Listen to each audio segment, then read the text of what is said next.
This morning I'm working on a 2012 Audi A6 with a supercharged 3-liter. Customer's complaint is it was leaking coolant. When you could see it with the supercharger in place right in front of it.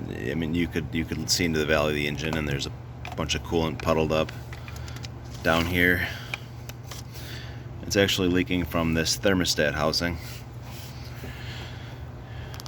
right here, this whole plastic assembly. It's very common. They overheat a lot of times when they come in with this. They usually don't leak. It's more of a more commonly they overheat from this thermostat.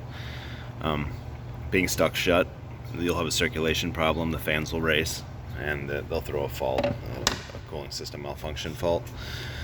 But on this one, I'm going to replace that. But I also recommended to the customer that we replace the PCV valve, the oil separator, whatever you want to call it. Audi calls it oil separator. This whole plastic assembly in the valley of the engine. It's a little bit more work because you have to remove the lower intake manifold on both sides, and the valves are coked up anyways, I can see. So I'm going to remove those to clean the intake valves. So I may as well just remove this this coolant pipe and then replace the oil separator. They're a common failure too. We're seeing it more and more as these are getting higher miles, the diaphragm tearing, and they come in whistling and running poorly and consuming too much oil, and just standard PCV valve problems. But this is the perfect time to replace it, and it's not too bad of a job. Intake up, lower intake, this pipe, all the fuel lines, and this hose here has to be removed, this corrugated air injection hose, and that's it. Another common leak, and a good time to do it is if you have this problem, is this oil filter housing. Oil filter housing, this plastic housing, you can see it looks like a rear main seal leak. That's usually what people think it is when they bring in the car. If they looked underneath it, they think the rear main seal's leaking, but it's this. It leaks right into the bell housing, so it looks like that's what it is. But it's not worth putting a gasket on that plastic housing when they have high miles. The housing itself has just been torqued on at, a lot of times they've been at quick oil change places and they over torque those. It's a good idea to just replace the housing. They're not very expensive, and that'll guarantee that it doesn't leak when you're done.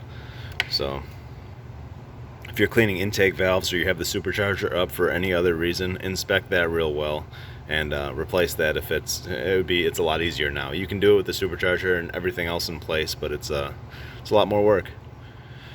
So I like doing it now. But this one's not getting that. It's not leaking.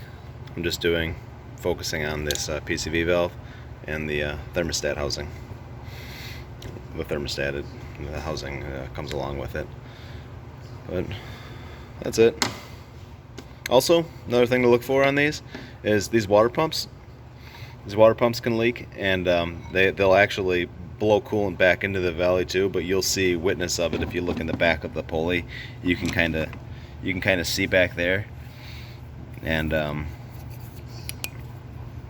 if it's dry, then you don't have a problem with that. But one thing to check for is, I've seen this a lot, is these supercharger, or these water pump pulleys. The bearings start to get play in them. You don't want to pry hard, of course, but just wiggle a little bit and see if you have a lot of play in that pulley. And if you do, replace that too. All right. Thank you.